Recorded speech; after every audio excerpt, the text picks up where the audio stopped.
We just spent an episode keeping the insulation continuous to hold heat in.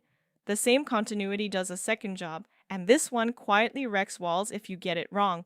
It controls moisture. Here's the thing about moisture in the air. Right, it travels with heat from warm toward cold.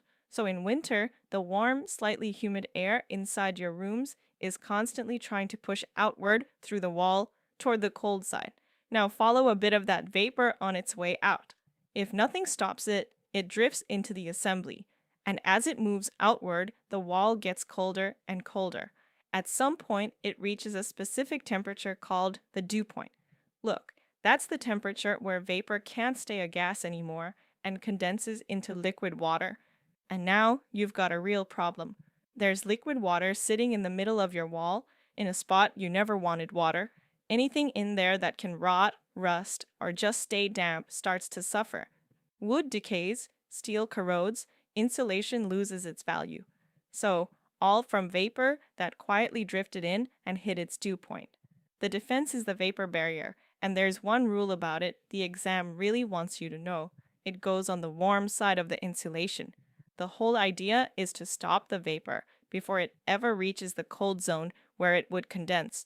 Put the barrier on the warm side, and the moisture never gets the chance. In our northern climate, the warm side is the inside, so the vapor barrier goes on the inside face of the wall, toward the heated rooms. That's the standard Canadian arrangement, and it's worth locking in. Now, here's where people get tripped up. The same physics applies in a hot climate, but the answer flips. Somewhere like Florida, the building is air conditioned, so the cool side is the inside, and the warm side is the outside for most of the year. So the vapor barrier moves to the outside. The principle never changes, it's always the warm side of the insulation. What changes is which side is warm, and that follows the climate. It's the local microclimate that decides where the barrier lives. We want to be honest about how much this matters for the exam, because it's a favorite. You'll be handed a wall section or a detail and asked to compare assemblies, to pick the one that performs best for a given situation, or to say where the vapor barrier belongs, and the details are specific. Right, the jamb at the side of a window, the sill at its base, the junction where the foundation wall meets the floor slab. You read the section layer by layer, follow the barrier through each one, and decide whether that buildup keeps the dew point somewhere it can't do any harm. These aren't questions you can bluff. The best preparation is hands-on.